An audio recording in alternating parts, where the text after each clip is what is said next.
சாமி மாமா கை வலிக்குதா நீ குடியா ப்ளீஸ்யா.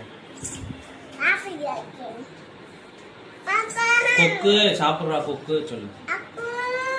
சாப்பிட்றா கொக்கு சாப்பிட்றா செல்லல்ல சொல்லு சொல்லு சொல்லு. இங்கிட்டு வந்து கொடு இங்கிட்டு வந்து இங்கிட்ட வந்து இப்போ கொடு. கொக்கு சொல்லு. மாமாவுக்கு கை வலிக்குது. சரி என்ன செய்ய கை வலிக்குது சாமி கூட கொஞ்ச நேரம். அப்பா கை வலிக்குதா சாமி? கூட கையில